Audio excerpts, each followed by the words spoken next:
അതായത് എനിക്ക് തോന്നുന്നു ഇപ്പോൾ സവാദിനെ പോലും വെള്ള പൂശാനുള്ള ശ്രമം നടക്കുന്നുണ്ട്, പ്രത്യേകിച്ചും ഈ ദീപകിൻ്റെ ആത്മഹത്യക്ക് പിന്നാലെ. സവാദ് ഒരു ഒറ്റപ്പെട്ട വ്യക്തിയല്ല, അതുപോലെ നിരവധി ആളുകൾ സമാനമായ രീതിയിൽ ലൈംഗിക വൈകൃതം പൊതുവെടുത്ത് പ്രകടിപ്പിക്കുന്നുണ്ട്.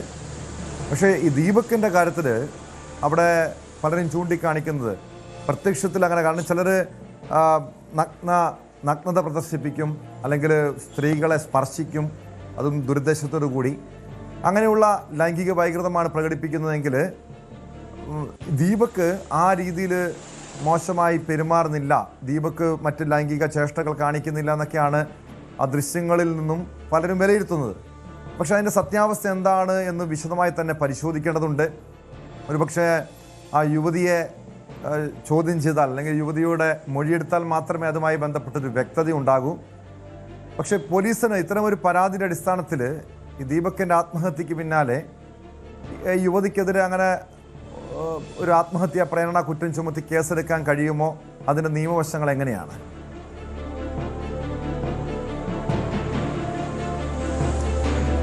ടോമൻ, നമുക്ക് ഇതുവരെ നടന്ന നടപടിക്രമങ്ങൾ, അല്ലെങ്കിൽ പലപ്പോഴായി യുവതികൾ, സ്ത്രീകൾ, പെൺകുട്ടികളൊക്കെ ഈ വാഹനങ്ങളിൽ വെച്ച് അധിക്ഷേപത്തിന് ഇരയാവുന്ന സംഭവങ്ങൾ പല വട്ടങ്ങളായി നമ്മൾ കണ്ടിട്ടുണ്ട്. പക്ഷേ അത്തരം അതിക്രമങ്ങളെയൊക്കെ ഒറ്റയടിക്ക് റദ്ദാക്കാൻ, അല്ലെങ്കിൽ ഇത്തരങ്ങൾ ദൃശ്യങ്ങൾ ചിത്രീകരിച്ച് പുറത്തേക്ക് വിടുന്നതിനെയൊക്കെ ഒറ്റയടിക്ക് റദ്ദാക്കാൻ സാധിക്കില്ല. പലപ്പോഴും വളരെ മോശമായ സമീപനങ്ങൾ വാഹനങ്ങളിലും മറ്റും ഉണ്ടാകുമ്പോൾ, അല്ലെങ്കിൽ ബസ് യാത്രകളിൽ, തിരക്കേറിയ പൊതുഗതാഗത സംവിധാനത്തിലൊക്കെ യാത്ര ചെയ്യുമ്പോൾ സ്ത്രീകൾക്ക് നേരെ ഉണ്ടാവാറുണ്ട്. പക്ഷേ കേവലം ഈ ചിത്രീകരിച്ച് പുറത്തേക്കിടുക മാത്രമാണോ ഇത്തരം കാര്യങ്ങൾ ഇല്ലാതാക്കാൻ എന്ന ഒരു രീതിയാണ്.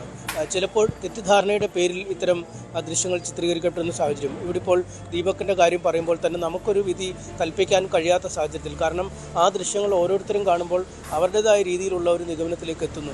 അല്ലെങ്കിൽ ചിലർ പറയുന്നു, ഈ വനിതാ ആക്ടിവിസ്റ്റുകളായ ആളുകൾ പോലും പറയുന്നുണ്ട്, ചിരിച്ചുകൊണ്ട് തിരിഞ്ഞു നിന്നാണോ ദൃശ്യങ്ങൾ ചിത്രീകരിച്ചിരിക്കുന്നത്, മുഖത്തെ ഭാവത്തിൽ പോലും മാറ്റമില്ല. അതായത് വളരെ ബോൾഡായി നിന്ന് ഈ ദൃശ്യങ്ങൾ എവിടെയോ പകർത്താൻ, അല്ലെങ്കിൽ എവിടെയോ ഷെയർ ചെയ്യാൻ വേണ്ടി എടുക്കുന്ന ഒരു ഭാവം വരുമ്പോൾ അതിൻ്റെ ഒരു ഉദ്ദേശശുദ്ധിയാണ് പലരും സംശയിക്കുന്നത്. ഇത് പുറത്തേക്ക് വിറ്റ് കാശാക്കുക, അല്ലെങ്കിൽ ഇത് ഈ പബ്ലിഷ് ചെയ്ത് ഫോളോവേഴ്സിനെ വർദ്ധിപ്പിക്കുന്നതിനപ്പുറം ഒരു നിയമപരമായ നടപടികളോ, അല്ലെങ്കിൽ ഇത്തരം ഈ വാഹനങ്ങൾക്കുള്ളിലും മറ്റും പൊതുഗതാഗത സംവിധാനത്തിലും മറ്റുമൊക്കെ നടക്കുന്ന വൃത്തികെട്ട ശീലങ്ങളെ ഇല്ലാതാക്കുക എന്നൊരു ലക്ഷ്യം അതിനുണ്ടായിരുന്നു എന്ന ഉദ്ദേശശുദ്ധിയാണ്.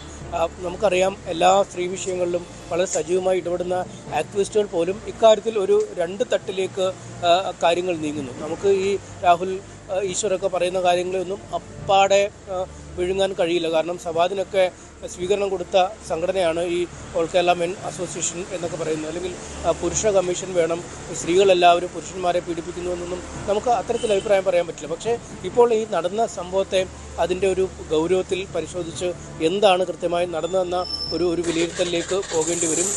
നമുക്ക് ലഭിക്കുന്ന ഒരു വിവരങ്ങളനുസരിച്ച് ഈ കുടുംബം പരാതി നൽകിയാൽ നിലവിൽ തന്നെ സ്വാഭാവിക മരണത്തിനുള്ള കേസ് മെഡിക്കൽ കോളേജ് പോലീസ് എടുത്തിട്ടുണ്ട്. ആ കേസിലേക്ക് ഒരു ആത്മഹത്യാ പ്രേരണ കുറ്റം ചുമത്തണം, ഒപ്പം സമൂഹ മാധ്യമങ്ങളിലൂടെ അധിക്ഷേപിച്ചു എന്ന കുറ്റം ചുമത്തണമെന്നൊക്കെ പറഞ്ഞ് കുടുംബം സമീപിച്ചാൽ അത് കേസെടുക്കേണ്ടി വരും എന്ന് തന്നെയാണ് നമുക്ക് അറിയാൻ കഴിഞ്ഞത്. അതുകൊണ്ട് കുടുംബത്തിൻ്റെ പരാതിയുടെ അടിസ്ഥാനത്തിൽ ഈ യുവതിയെ പ്രതി ചേർക്കേണ്ടി വരും. പക്ഷേ പിന്നീട് ഒരു അന്വേഷണത്തിൽ കൂടിയാവും ഇതിൻ്റെ ഒരു നിജസ്ഥിതി പുറത്തു വരിക. ഈ ദൃശ്യങ്ങളിൽ എന്താണ് ചിത്രീകരിച്ചത്, ദൃശ്യം ചിത്രീകരിച്ച ആ സമയത്ത് വാഹനത്തിലെ ഒരു അവസ്ഥ എങ്ങനെ ഉണ്ടായിരുന്നു, ഈ തൊട്ടടുത്ത് നിന്ന് യാത്രക്കാർ ഈ കാര്യങ്ങൾ അറിഞ്ഞിരുന്നു? കാരണം സ്വാഭാവികമായി തന്നെ ഒരു യാത്രക്കാരൻ്റെ ദൃശ്യം ചിത്രീകരിക്കുമ്പോൾ, ഒരു പെൺകുട്ടി തൊട്ടടുത്ത് നിന്ന് ചിത്രീകരിക്കുമ്പോൾ തൊട്ടടുത്തുള്ള യാത്രക്കാരൊക്കെ ഇത് കാണാനുള്ള ഒരു സാധ്യതയുണ്ട്. അവർക്ക് ദൃശ്യ പരിധിയിൽ നിന്നുകൊണ്ടാണ് ഈ കാര്യങ്ങളൊക്കെ ചെയ്യുന്നത്. അതുകൊണ്ട് ഒരു ഒറ്റപ്പെട്ട സംഭവം എന്നതിനുപരി വാഹനത്തിൽ നടന്ന ഒരു സംഭവമായതുകൊണ്ട് തന്നെ ഇതുമായി ബന്ധപ്പെട്ട എന്തെങ്കിലും വാക്കുതർക്കങ്ങളോ അല്ലെങ്കിൽ മറ്റ് ആശയവിനിമയങ്ങളോ വാഹനത്തിനുള്ളിൽ നടന്നോ, ഈ ബസ് ജീവനക്കാർ ഇക്കാര്യത്തിൽ ഇടപെട്ടോ എന്നടക്കമുള്ള ഒരുപാട് ആകെത്തുകയായി നോക്കിയാൽ വളരെ മാന്യമായ രീതിയിൽ ഇടപെടുന്ന, കാര്യമായ ഇത്തരത്തിൽ ദുശീലങ്ങളില്ലാത്ത, സ്ത്രീകളോടൊക്കെ മര്യാദയ്ക്കായി പെരുമാറുന്ന ഒരാളെന്ന ഒരു വിലയിരുത്തലാണ് നാട്ടുകാരിൽ നിന്നും സുഹൃത്തുക്കളിൽ നിന്നും ബന്ധുക്കളിൽ നിന്നുമൊക്കെ പുറത്തുള്ളത്. അതുകൊണ്ട് ഒരു അങ്ങേയറ്റം ക്ഷമിക്കാൻ കഴിയാത്ത കാര്യം തന്നെ ഉണ്ടായപ്പോൾ കുടുംബവും ഒക്കെ പറയുന്നത്, പൊതുവെ എല്ലാവരോടും മാന്യമായി പെരുമാറിയിരുന്ന ഒരു ചെറുപ്പക്കാരനായിരുന്നു ദീപക്. അങ്ങനെ ഇത്തരം ഒരു മോശമായ സ്വഭാവം ആരോടും പ്രകടിപ്പിച്ചിട്ടില്ല. പിന്നെ എന്തുകൊണ്ടാണ് ദീപക് ഇങ്ങനെ വേട്ടയാടപ്പെട്ടത്? പ്രത്യേകിച്ചും ചെയ്യാത്ത തെറ്റിന് ഇങ്ങനെ വേട്ടയാടപ്പെടുമ്പോൾ സ്വാഭാവികമായും മാനസികമായി തകർന്നു പോകാം. അതിൻ്റെ മനോവിഷമത്തിലാണ് ദീപക് ആത്മഹത്യ ചെയ്തെന്നാണ് കുടുംബം പറയുന്നത്. എസ് പിക്ക് പരാതി നൽകിയ ശേഷം ദീപകിൻ്റെ കുടുംബം മാധ്യമങ്ങളെ കണ്ടിരുന്നു. അവരുടെ വാക്കുകളിൽ പരാതിയിൽ അമ്മ ഇന്ന് ഞാൻ രാവിലെ തന്നെ അമ്മനോട് ഞാൻ കാര്യങ്ങളൊക്കെ ചോദിച്ചു ദീപകിൻ്റെ. അപ്പോൾ അമ്മനോട് ചെറുതായിട്ട് കാര്യങ്ങളൊക്കെ പറഞ്ഞിരിക്കണേ, ഇങ്ങനെയൊക്കെ ഇതിൽ വന്നെന്നുള്ളത്. അമ്മ പുറത്ത് പോരാനും വേണ്ടെന്നുള്ളൊരു ഇതിൽ പറഞ്ഞു. അപ്പോൾ അത് പരിഹരിക്കാന്നുള്ളൊരു കാര്യമാണ് അമ്മയും പറഞ്ഞത്. അപ്പോൾ അതൊന്നും ആരും കേൾക്കാതെയാണ് ആൾ ചെയ്തത്. അത് ഇവിടെ ഒരൊറ്റ കാരണം കൊണ്ടാണ്. ഇപ്പോൾ കമ്മീഷണർ പറഞ്ഞ് വേണ്ട എല്ലാ നടപടിയും എടുക്കാൻ സ്വീകരിക്കാന്നുള്ളത് പറയുന്നത്. ഇപ്പം തന്നെ ഫോർവേഡ് ചെയ്യും. നിങ്ങൾ പോയിട്ട് അവിടെ ACPനെ കണ്ടാൽ മതി, കോളേജിലുള്ള ACPനെ പോയി കണ്ടാൽ മതി എന്ന് പറയുന്നത്. നമ്മളിപ്പോൾ മനുഷ്യാവകാശത്തിന് കൊടുക്കാനുണ്ട്, ഞങ്ങൾക്ക് കളക്ടർക്ക് കൊടുക്കാനുണ്ട്, DGPക്ക് ഉണ്ട്, ഇവർക്കൊക്കെ മന്ത്രിക്കുണ്ട്, എല്ലാവർക്കും ഞങ്ങൾ ഇത് കൊടുക്കുന്നുണ്ട്, പരാതി കൊടുക്കുന്നുണ്ട്. MS അനീഷ് കുമാറിലേക്ക് ഒരിക്കൽ കൂടി.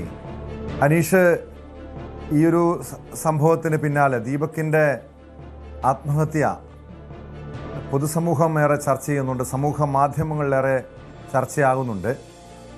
കാരണം നിരപരാധികൾ ഒരിക്കലും ഈ രീതിയിൽ വേട്ടയാടപ്പെടാൻ പാടില്ല, ക്രൂശിക്കപ്പെടാൻ പാടില്ല.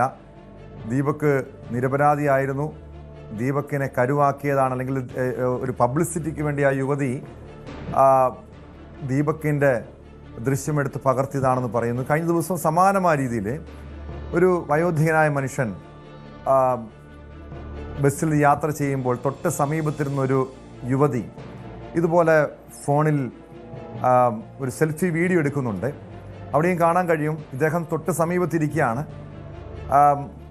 ആ യുവതിയോട് മോശമായി പെരുമാറുന്നില്ല. പക്ഷേ ആ യുവതി തന്നെ സ്പർശിച്ചു, അടുത്തിരുന്ന് തന്നെ സ്പർശിച്ചു എന്ന് പറഞ്ഞുകൊണ്ടാണ് പിന്നീട് ആ ദൃശ്യങ്ങൾ അവരുടെ ഇൻസ്റ്റഗ്രാം പേജിലിടുന്നതും അത് വലിയ രീതിയിൽ വൈറലാകുന്നതും. ഒരുപക്ഷെ ഈ മെൻസ് അസോസിയേഷൻ പോലുള്ള സംഘടനകൾ ഇതുപോലുള്ള ഒറ്റപ്പെട്ട സംഭവത്തെ അത് ഉയർത്തി കാണിക്കുന്നുണ്ട്. പുരുഷന്മാർ യഥാർത്ഥത്തിൽ വേട്ടയാടപ്പെടുന്നു, ബലിയാടാകുന്നു. ഈ സമൂഹ മാധ്യമങ്ങളുടെ അധിക്ഷേപത്തിൻ്റെ ഒരു ഇരയാണ് ഏറ്റവും ഒടുവിൽ ദീപക് എന്ന് പറയുന്നു. ഈ സംഭവത്തിൽ പ്രത്യേകിച്ച് രാഹുൽ ഈശ്വറിനെ പോലുള്ള ആക്ടിവിസ്റ്റുകൾ പ്രതിഷേധവുമായി രംഗത്തും എത്തുന്നുണ്ട്. നാട്ടുകാരുടെ ഒരു പ്രതികരണം അല്ലെങ്കിൽ ബന്ധുക്കളുടെ ഒരു പ്രതികരണം എങ്ങനെയാണ് ഈ വിഷയത്തിൽ?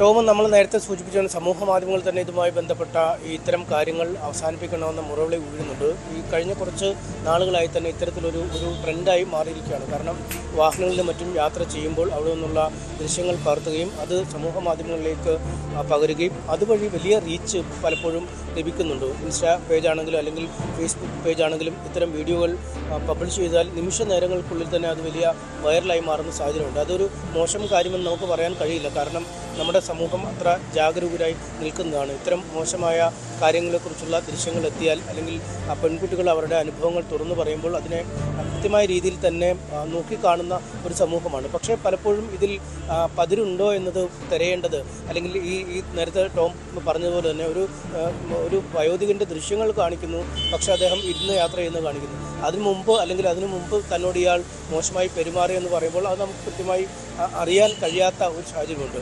ഒപ്പം ഇത്തരം ഈ വൈകൃതമുള്ള ആളുകൾ അവർ കുറച്ചുകൂടി കാര്യങ്ങളെ നേരിടാൻ കുറച്ചുകൂടെ പ്രാപ്തി ഉള്ളവരാണ്. കാരണം വാഹനത്തിൽ വെച്ചൊക്കെ കൈയോടെ കൂടി കൊണ്ടുപോകുമ്പോഴും അവർ ചെറുത്ത് നിൽക്കുന്നു, പ്രതിരോധിക്കുന്നു, അല്ലെങ്കിൽ തെറ്റ് ചെയ്തില്ല എന്ന് പറയുന്നു, അല്ലെങ്കിൽ തെറ്റ് ചെയ്തെങ്കിൽ തന്നെ പിന്നീട് വലിയ പ്രതികരണങ്ങളില്ലാതെ പോകുന്നു. അപ്പോൾ സവാദിനെയൊക്കെ നമുക്കറിയാം. ഇത്തരം കാര്യങ്ങൾ ചെയ്യുമ്പോഴും അതിൻ്റെ യാതൊരു സങ്കോചവും ആ മുഖത്തില്ല.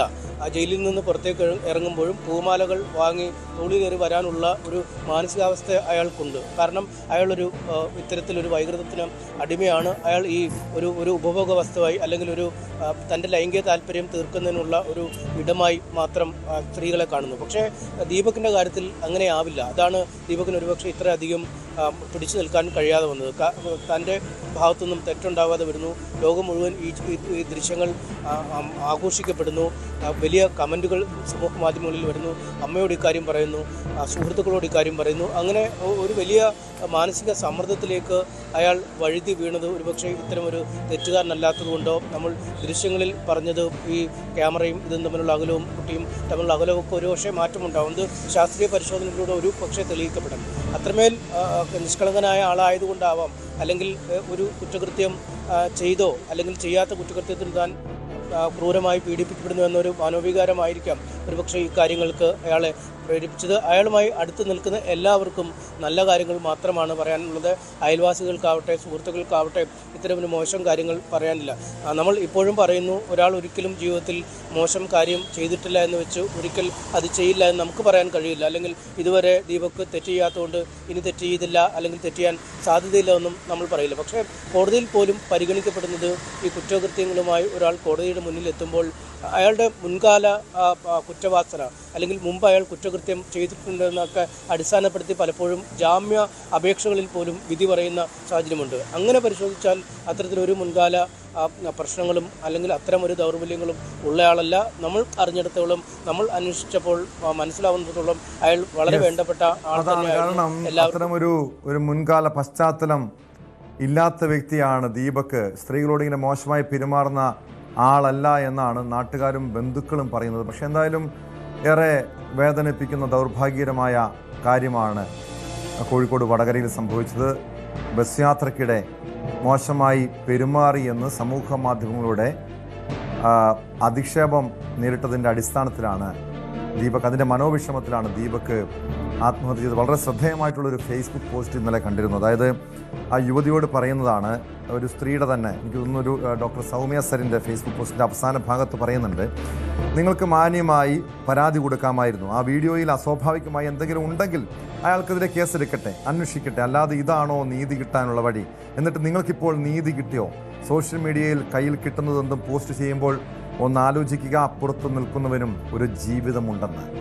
ഒരു പക്ഷേ ഇതുപോലുള്ള ദൃശ്യങ്ങൾ, വീഡിയോകളൊക്കെ കാണുമ്പോൾ നമ്മളൊക്കെ ഷെയർ ചെയ്യാറുണ്ട്. പക്ഷേ ഓർക്കണം, നിരപരാധികൾ പോലും സൈബറിടത്ത് ഇതുപോലെ വിചാരണ ചെയ്യപ്പെടാം, അധിക്ഷേപം നേരിടാം.